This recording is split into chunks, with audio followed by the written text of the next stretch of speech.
Welcome to the Peak News. I'm Chaim Goldman, the Watchman. So happy to have you joining us here on AM 1460 and FM 101.1. The Answer across Colorado Springs and the Pikes Peak region. Happy to be back. Did you miss me? Took a little vacation. Really the first one I've taken in over 5 years. And the reason that is I didn't take my children with me on this one. Just the wife and me, and it was great to get away. And I'll talk about this a little later because when you get away, especially when you work as intensely as I do, when you get away, it gives you a different perspective. And it was way too long to do something like this, but we did it. And I have some things I want to share about it that I've been thinking about, especially about how we as Americans can look on things differently, can really make a change here. Because I'll let you know, I went out of the country, and the way people live in a lot of places in this world, we don't have any problems here. We don't have economic problems. We don't really have any issues. The way most people live around the world, with a lack of opportunity, a lack of especially economic freedoms, even if they live in places that have a level of governmental freedoms. It's really the lack of opportunity. And this is the land of opportunity, as it's often referred to, America, and certainly those who came out west to Colorado. I think about, especially when we get weather like we get where a blizzard comes in and all of that, I think about how hardcore the people who settled this region originally were. They didn't have the weather forecast. They didn't necessarily even have shelter. They certainly didn't have places to just go buy food. They didn't have just turn on the heat and have heat. And yet they came out here and they figured it out. And so as we look out, and especially with me focused on media, and that's what I'm going to be doing on the program today, because that's what we're doing here, and where that fits in to this opportunity, and where that fits in with you and whatever opportunities that you're pursuing, is that when we step back and really think about what we have in this country, I guess all of us should take a trip out of the country, even to places that are Western, even the ones that have decently good economies. We see the freedoms so deteriorated in Europe and other places that really we have no excuse. We have no excuse for having an amazing country. We have no excuse, for really making our region into an incredible place, and honor those who came out here when there was nothing here except the raw, beauty and resources that are out here, and what they dealt with, and all the people who, tried to make it out here and didn't make it. And here we sit in Colorado Springs with an incredible opportunity at Pikes Peak region to make this region an incredible place for everybody. Not just, what's in it for me, what can I get out of it? How can I maximize it for me and my family? And that's really important. You need to do that. We all need to take care of our families. And that's difficult, the way the economy's been and such. But how do we do it together? Because, as if you read the Bible, if you believe in the Bible, even though this is wisdom, how good and pleasant it is when brothers dwell together in unity. Hine matov umanahim shebedachim gam yachad is in the Hebrew. It's a very famous thing that we and Jewish people say, because we understand Psalm 133, I believe it is, that when we come together, when we manifest this unity amongst each other and really look to take care of each other, that whether you believe God blesses or it's karma or whatever you want to call it, it just seems to work.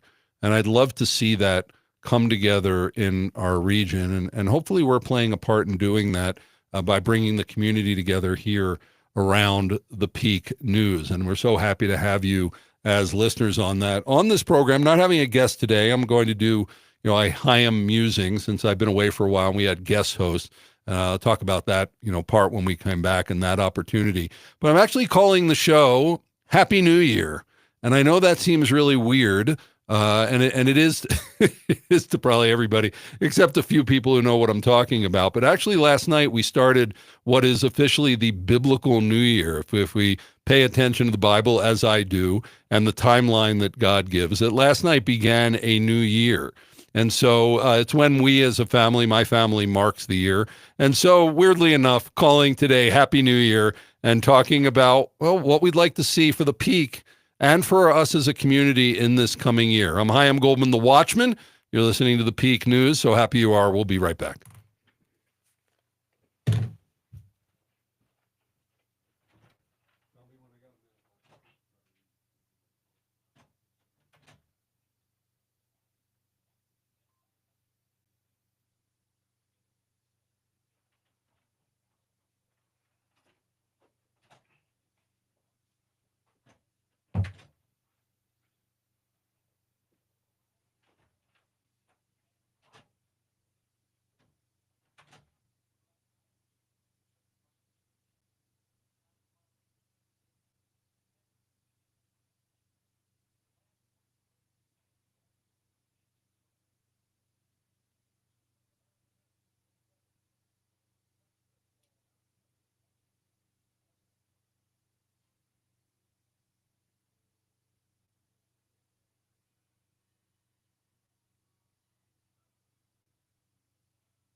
Welcome back to the Peak News. I'm Chaim Goldman, the Watchman. You're listening to AM 1460 and FM 101.1, The Answer. And today on Mondays, it's generally business and culture Mondays, but I'm just doing a Chaim grab bag today because I haven't been here for, a couple of weeks, pretty much, a week and a half, because finally took a vacation. And it was good. It was nice to get away after we did over 200 shows here and all that we've done with the Peak over the past year plus. It was nice to get away, get some perspective. And I'm not going to tell you where I went, but I went somewhere out of the country where people generally are not living, it's expensive and yet the people are really poor. And, you go for a vacation, and, with me, I'm not a, be on a resort kind of person. I like just being out among people who live there. I like meeting people. That's why I like this job here on the radio. I get to meet, new people or know more about the people I know every day through interviewing. And the thing that came, to me that I mentioned in the first segment is really about opportunity. Are we taking advantage of all of the opportunities that we have here in America? Not just for ourselves, but for us to think about our community. Are we doing, and of course the answer is no, none of us, do everything we can, but are we putting ourselves out there and saying, you know what, I don't have the kind of limitations that other people that somehow figure out how to make a life, how to take care of their family, how to live, happily in places that you would never want to live. I mean, when you see it, and if you've ever gone out of the country into places like that, you know what I'm talking about. And so we're really blessed to even get to be here. I guess we can call it American privilege, right? We're just to be born in America, to be a citizen of this country, to be able to take advantage of all of these things where around the world, people are really frozen with no opportunity. I give an example, people there, you go to a marketplace and there's all these stalls and everybody's selling the same thing. And people are just wanting to say, can I sell this to you? Because you'll be my first sale of the day.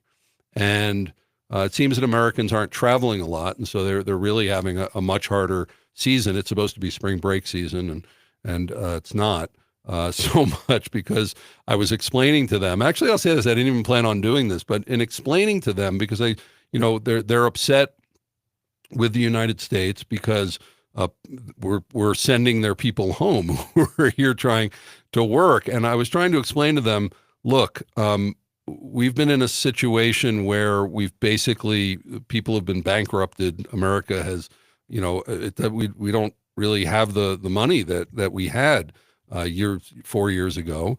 And so we're going to be taking care of ourselves. And I'm sorry if this, hurts you. I'm sorry if this gives you a negative impression, but know that Americans are very generous. We love blessing people in the rest of the world, but we need to take care of ourselves right now. And so, I know that this looks like we're being unfriendly or whatever, but know that so many illegals came in, maybe tens of millions over the past 4 years, that we need to cut this off and assess what's going on in our country so that we can get our country back and we can go back to blessing the world, both through the economies that we have that allow us to travel to your country, but also, so that we can bless you through giving, through ministries, through all of these things that Americans love to do. So, I was trying to message that out as much as I could in a little way that I could, because I'm always talking. But I mentioned at the beginning of the program, and by the way, I'm a little disjointed because I made my script up today, as I always do, and then right before the show, I went to print it, and it's gone. So it was like hastily putting it together and trying to remember all the things that I put together, but maybe it's better to just free flow in a way. But I mentioned Happy New Year to you, and I'll spend a little bit of time on this. I'm a very quirky person, if you know me, and I hope you are too. I don't think that anybody can really be put in a box, but I'm quite hard to define in a lot of ways, and especially as I am what's called a Messianic Jew, or I'm a Jew who believes in Jesus. And so right there, as I say, you start with crazy because people say you can't do both. And I say, well, that's me.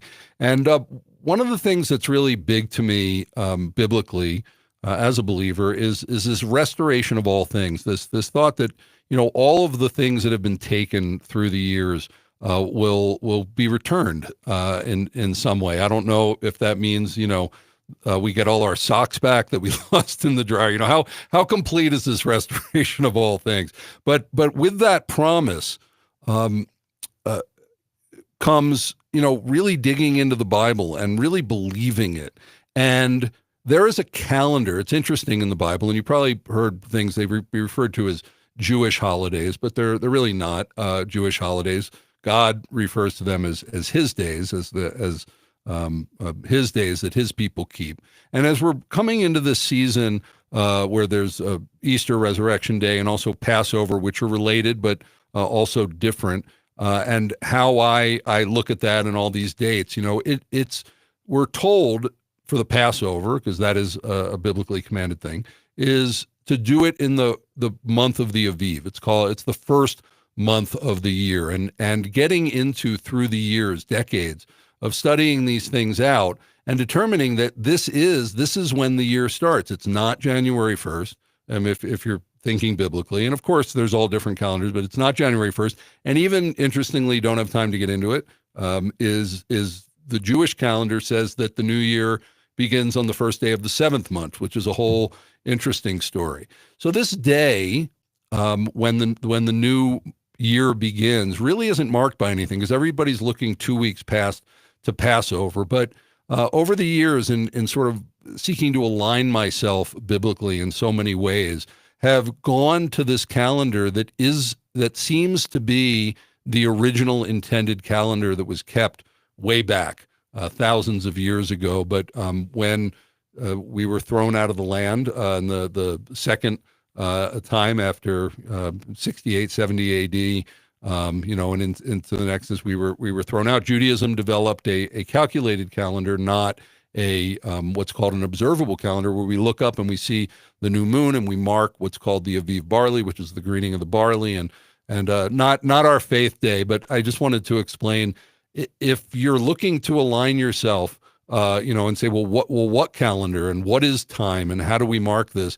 This seems to be when God does it, and this is what I've done in my family. So at this time of year, as a lot of people do, end of December and January 1st, and thinking about this is when I do that, and so in thinking for my family and thinking for the peak, which this was the first full year that we were on the air with the peak, is where are we going with this?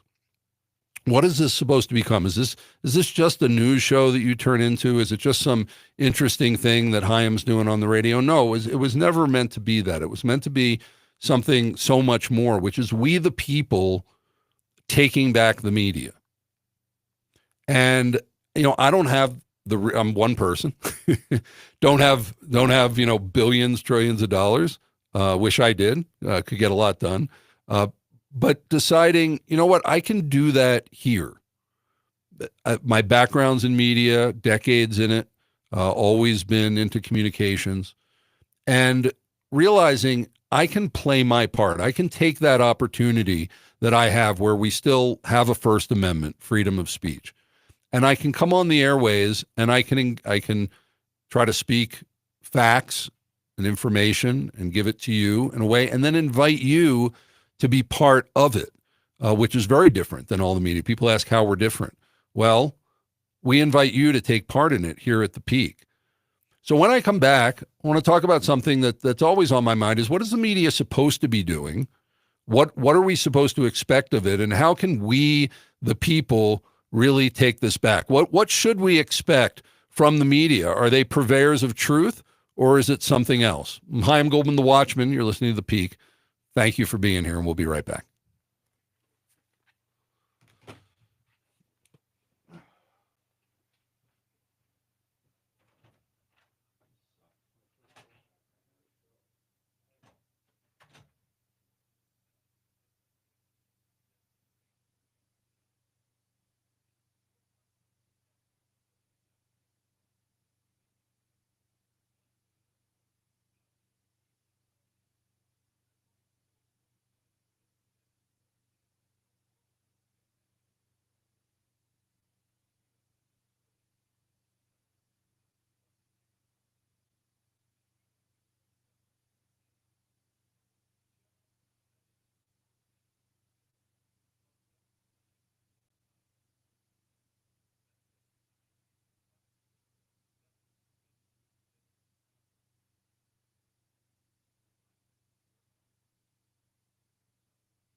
Welcome back to the Peak News. I'm Chaim Goldman, the Watchman. You're listening to AM 1460 and FM 101.1, The Answer, and so happy that you are. Now, here is part of the Peak, part of doing local radio, should be, in my opinion, is getting out into the community and doing events. And so we had our last event, Peak event, called Taste of the Peak, that was at the Pinery on January, was it 30th? Yes, I believe it was. So 2 months ago, and it was fantastic. It was packed house. It was amazing. And we always want to do something different. Like I like the differences, and something that we're doing April 17th.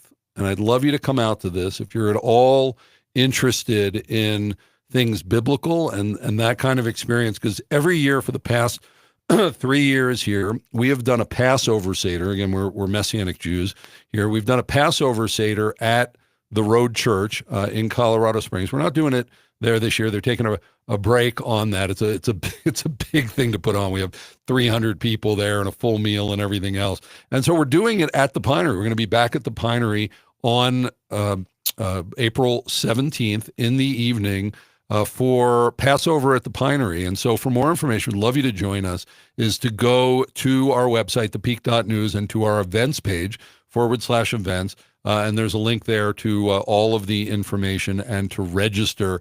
Please do that, because it's just in a little over a couple of weeks. We're not doing it on the night of Passover. That's going to be Saturday night on the Jewish calendar, the 12th. So we decided to do it during the week during that. And it's going to be, we've had a great time each time that we've done that. And it's another thing from the Peak event. So in this segment, I want to do a little quick segment on what should we expect from the media. And I want to keep it really, really tight. I only have a few minutes. It's why I put it here. And I don't know if you watched and saw it, but finally, the head of NPR, the CEO of National Public Radio, was brought before Congress to be questioned about, what's going on. And you get $500 million worth of funding a year from the U.S. government. What do you do? And of course, there's been a lot, anybody who's listened to NPR through the years, I mean, that it's not equal good representation. I mean, what stories they do, what they don't, how they say things, what phrases. It's obvious to anybody. But then there was a whistleblower, someone that worked there for like 20 years that just left, fed up about 6 months or a year ago, and pointed out that in the Washington Bureau, I think I'm getting this right, out of the 87 people at the Washington Bureau, 0 are Republicans. And so they asked her about this, and her answers, if you go on, I mean, they're such non-answers. And there's one congressman who is asking her, what do you believe this? And she said no. And I said, well, you tweeted that out 5 years ago. And what about this? No, I don't do that. I've never said that. Well, actually, you did. You put that out, and it's like she's just lying before Congress. But interestingly, even she knows what the media is supposed to be, even though I don't believe that they're practicing it. Because she did a TED Talk, I don't know, in the past 5 years, the CEO, and she said, and she's taken some heat for this, of saying, we're not there to tell you the truth. And people go, oh, that's ridiculous, so they're there to lie. No, and you've heard me say this before if you're a listener to this program, but this is really important, and I even have a hard time wrapping my mind around it as we seek to do this every day. We have come to expect that the media is going to figure everything out and then, lie to us, right? But that they're supposed to bring us the truth. And while I do believe in absolute truth, when it comes to the news, it's like, are we in a good economy or a bad economy? Well, you know what? People make money in down markets and up markets. That taking of facts and determining what it means, it's not so much truth, but meaning. Like, what meaning do it apply to it? What does it mean? Is not absolute.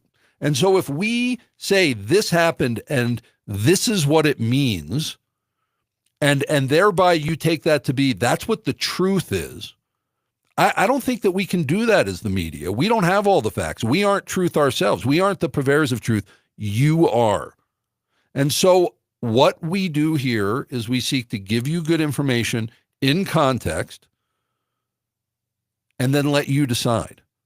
And I believe that if we could wrap our mind around that we have to be the ones to put in the work to figure out what truth is and not the media, we wouldn't be so upset with the media, but we would also demand of them what they're supposed to do.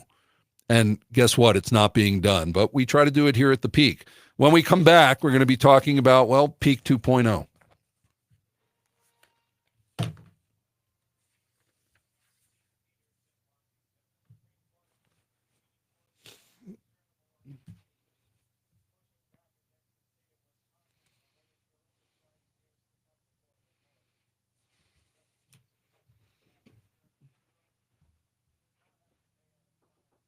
Yes.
Welcome back to the Peak News. I'm Chaim Goldman, the Watchman. You're listening to us on AM 1460 and FM 101.1, The Answer. And I want to remind you, if you live in Colorado Springs and you vote in Colorado Springs, municipal Colorado Springs, tomorrow, April 1st, is Election Day. Oh, the irony. For our city council here in Colorado Springs, 6 districts. You vote for one candidate in the district you live. Pretty simple election. But if you're trying to figure out who to vote for, we recommend the voter guide, Church Voter Guide. It's a project that I'm involved in and has nothing to do with Christian candidates or picking Christian, telling you who to vote for. We don't do that. In fact, that's a big part of who we are, that it's a nonpartisan 501c3 compliant guide, which is why we call it Church Voter Guides, because years before I started the Peak, I looked around and I said, why isn't the church understanding getting involved in the governmental political realm? Why are they staying out of it? We're citizens. We have as much to say as everybody else, maybe more so, and we should be really involved in the process. But seeing Christians and churches really checking out of the process, saying, as it can, politics can absolutely become a religion, and I understand why people might think, you know what, let's stay out of it. But our founding fathers certainly didn't. They were men of faith. We can argue of what faith, but they were men of faith. They believed in a creator and creator-given rights. And so wanting to make it easier for pastors and others within the church to get informed so that they could vote their values, we came up with Church Voter Guides, which we survey the candidates. They answer the questions up to 120 words per answer, and then we publish exactly what they send us, even with typos. We try to get them to run spell check, but that's up to them. And then we just publish it. And so you go to churchvoterguides.org, and please let other people know about it. There's still time to vote, but make sure that you get the information, that you vote, you mark your ballot, and you drop it off by 7 p.m. tomorrow. Too late to mail it at this point. Drop it at one of the many drop boxes around there, and on our website, you'll find information, a link to the city for more information about that. So I've been talking in this program about opportunity and the opportunities that we have in this country. And, believe me, I understand. I have a pretty large family by today's standards. I'm an entrepreneur, which means I don't do things, necessarily slow and steady. And I'm a risk-taking person. Launching a show like this is a big risk. Will people listen? Will we fulfill our mission? Will we be able to, pay for the airtime every month? Do you get enough sponsors and things like that? And anybody who's run a business, you know what it's like. But around the world, and I did, thankfully, through a gift from someone who really believes in what I'm doing, I was able to, for the first time in over 5 years, take my wife on a vacation. And as we are a homeschool family, still with relatively young children, that was a wonderful thing to do. But I'm not a person who wants to go to the fantasy. And if you are, that's on you. But I don't like to go to the fantasy of a resort and just think that everything is perfect and and it's America, but just with a nice beach. When I go out, I like to hit the streets and meet the locals and talk to the people and get to actually experience the place that I am. And we did that in a place where the people, most of the people, are extremely poor. And in looking at that and seeing that, as my wife and I, and we had a car because I wanted to be able to get away from the regular stuff and head into the interior, is just the lack of opportunity that people have. And this is a place where, amazingly, I mean, you go into the in the middle of nowhere, and they have electricity, they have phone lines, they have clean water. I mean, that's amazing. A lot of people in the world don't. And yet, the number of shacks, or people are trying to build a nicer home, but it's partially built. I've never seen so many partially built. People build it as they can over decades, I guess, is to recognize how great it is to live in this country. And so to start thinking about, how am I taking advantage of that opportunity for myself, for my family, for my community? And in doing so, that's a lot about what the Peak is about, is taking advantage of those opportunities and encouraging you to take advantage of those opportunities. So we've been on the air now for over a year, but really just about 12 months, because we took a break, a couple months off during our first year. So we've been on the air for about 12 months, that did over 200 episodes, and that's why I was so burned out. I turned it over to guest hosts, and I'm going to get to that in a minute.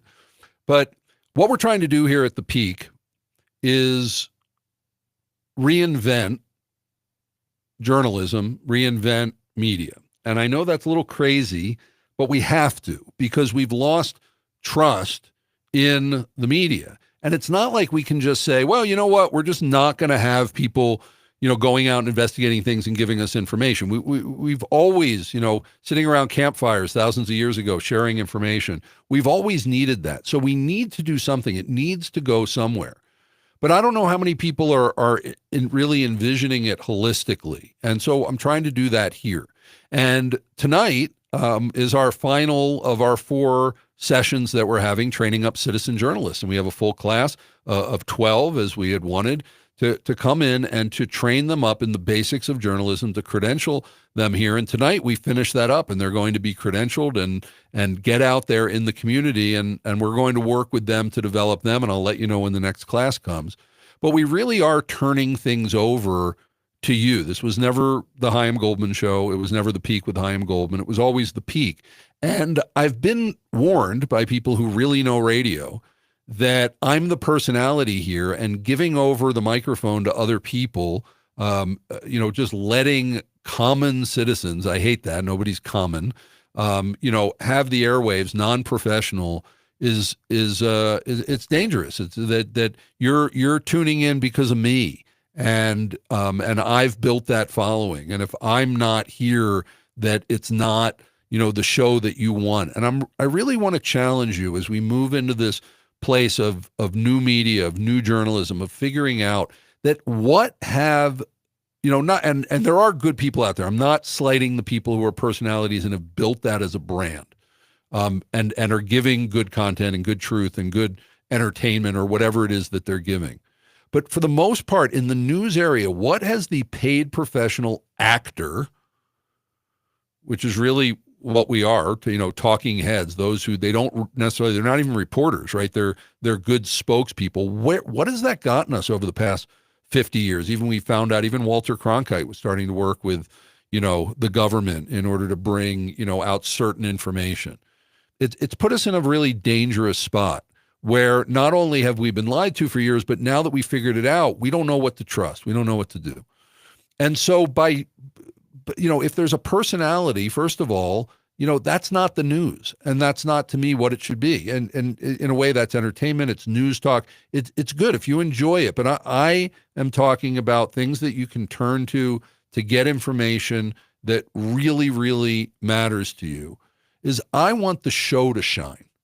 I want the peak itself to be the personality. I want you to be able to turn on this program, and no matter who's on, whoever the guest host is, whoever the guest is, whatever we're talking about, that we're saying the quiet stuff out loud, because that's our motto, and that we are operating with a level of journalistic ethics, if you can believe there's such a thing anymore. And yes, there is. It just needs to be practiced.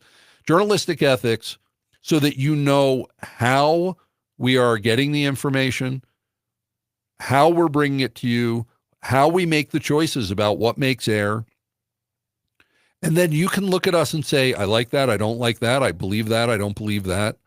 And that you can be, as I mentioned in the last segment, the purveyor of truth. And so last week and into the week before, where I took off, is we had guest hosts. And I still need to listen to what's called the air checks. But these are people who some have hosted the show before, some had never hosted. It's a tough thing to get in front of a mic and talk.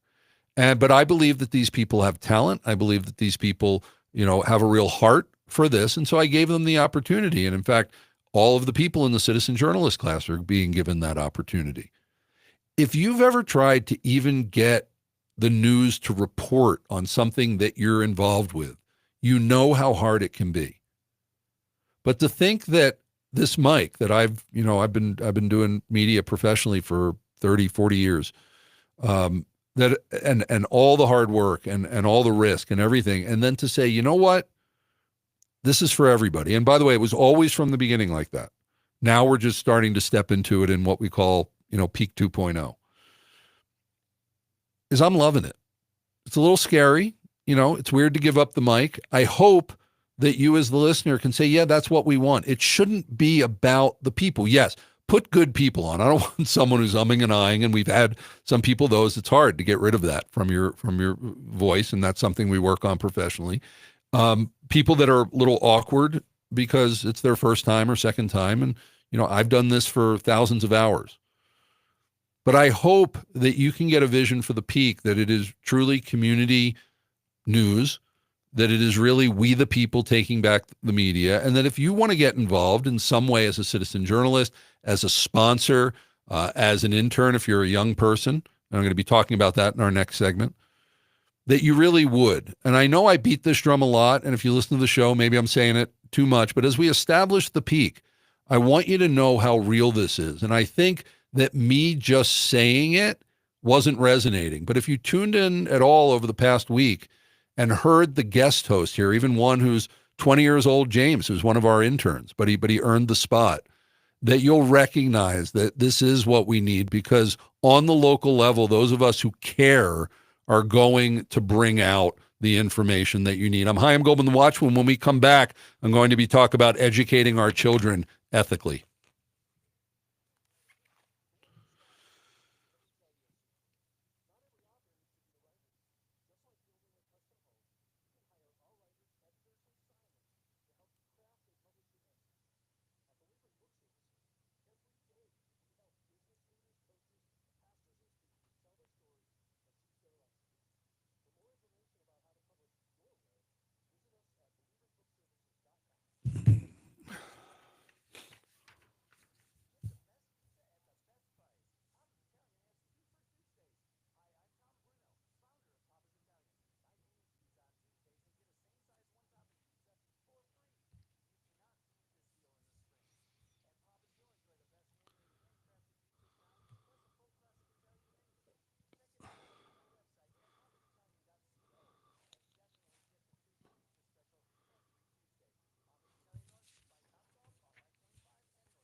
Welcome back to the Peak News. I'm Chaim Goldman, the Watchman. You're listening to AM 1460 and FM 101.1, The Answer. And this is my day back. Took some time off. Hope that was okay. As I mentioned in the last segment, I really hope that this show, as we work through it as a community, that you're not looking for necessarily polish, that you're not looking for, I mean, again, not gonna put people up here that I don't think can carry the weight, but they might be awkward the first time that they're on. But I see people, as I've done this before, transform over the course of the hour. They go from freaked out and stumbling to very confident at the end of the hour, and it's a beautiful thing to watch that transformation. And if you would love, to be part of this platform, we'd love to have you. If you're a member of the community that cares about the community and wants to tell stories, you go to the peak.news and go on our citizen journalist page and let us know that you're interested in when we have our next class to invite you in. But I hope that what you're looking for here is that we are going to say the quiet stuff out loud. We're willing to look at the situation in our town. I'll say today, there was a potential sponsor that we were talking to here, and as part of the meeting that we had with them a couple weeks ago, I mentioned the investigative journalism that we were doing regarding the Mayor Yemi and the hate crime hoax, and that was a big story we felt was being ignored, and we were really trying to work through it as journalists and everything else, and it was tough to do, and most of the news in town was really ignoring it. And I reached back out to them today and was told they're not interested because they feel we have a vendetta out against Mayor Yemi. And, we don't. We don't. I've said that from the very beginning. It's our job to investigate stories, and we're not to have a dog in the fight. And so, I guess we lose that possibility because that person got that read from us. And I understand how they could if they saw all the coverage that we did of it, because we went after the story. We still are. We're just waiting till there's more information. And I'm sure Jordan Baldwin, our investigative journalist, who co-hosted last week, talked about it to some extent. But a lot of the information is sealed, and the trials are going on, and we can't get into them. And we're having issues. And this is as I've said, I think from the beginning, a much bigger story than anything Mayor Yemi may or may not have done. Because of how is the media handling it and what did the Department of Justice do? Why didn't they pursue it and things like that? But, we have to make those decisions, and we won't kowtow. I hate to lose a potential sponsor. We need to pay bills here. But if people are, we're not here to take your side of it. And so that's really ethics. And one of the things that we're teaching, it's the major thing that we're teaching as we're teaching citizen journalists, as we're teaching interns, is ethics. What are ethics and what are journalistic ethics? And then on top of that, the standards and practices that we have to do here, because we have to decide when is a story worth running. And those are things that go beyond ethics. They're gut. And so you really can't write up a rule book. It has to be more standards. It has to be principles, because there's so much gray area in everything. And so how do we educate our children so that they don't get caught up in what we did of originally just trust the news? They're telling you the truth. And now there is no truth. We've been lied to. And is there truth? And how can we know that there's truth and any of those things? So we're seeking here at the Peak, and you hear spots for it, and you'll hear me mention it, to raise up youth in our town with ethics. And so we started a nonprofit foundation called the Peak News Educational Foundation. We are developing a curriculum called Journalistic Ethics and Media Vocational Training, and we're bringing that into the schools. And very soon I'll be letting you know directly, if you're in D11 or even if you're not, District 11, that your children, if they're junior or seniors, can join this program if they're public school or even if they're homeschool, to come and take this. It's going to be a 2-semester program plugged into an internship here at the Peak. We have so many great things involved, but we need to teach our children about ethics. We need to do it, and we need to do it now. And we're seeking to do that here at the Peak. And now, someone who's always outspoken, someone who always says the quiet stuff out loud, Jim Miller and the Peak Rants.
just had a whole thing about ethics and bringing information and not taking sides and not having a dog in the fight. And then Jim comes on and does a political act for himself. So what was more about it? I mean, he's been for a couple. He said, "Mark the ballot for me." Was he saying that all last week? Something similar, yeah. But he was doing that the week before too. I thought about like, hey, so you know who to vote for. No, that's a real problem. Saying you know who to vote for. Yeah, just it's enough. I'm running for office. He's not allowed to promote himself like that. Sorry, Facebook, but that's okay. I'm gonna have to apologize. Okay, yeah, but no, something like that similar was going on. Now this one specifically was about more why he's running. Other times it was just like his intro. I'm running for it, and you know who to vote for, and then he goes into his thing. How in the world can we be credible when we're running that? How? I thought that he would have talked to you. No, he doesn't talk to me about anything. He does it. He does the stuff, and he's not supposed to do political ads. You guys got to catch stuff like that.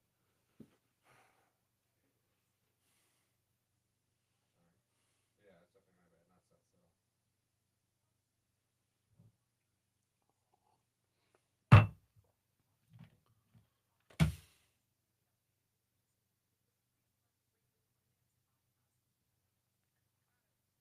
Those tell James any rants that have that needs to be pulled from the podcast immediately. Tell him I'm sorry, but anything past him saying that he's running for Colorado, that was enough. How dare he?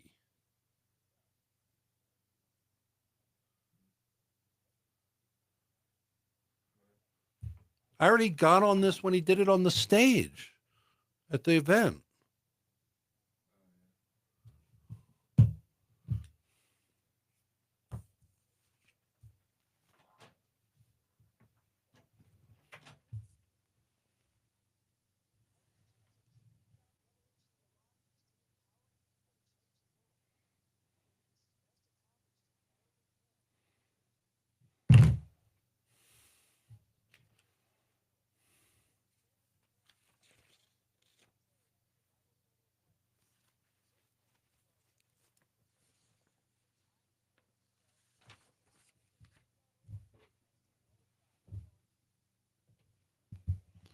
Well, thanks for joining us for another episode of The Peak. And I just have to tell you, and if you listen, by the way, we stream on Facebook and YouTube, Peak Media, Peak News, and the Peak News Media.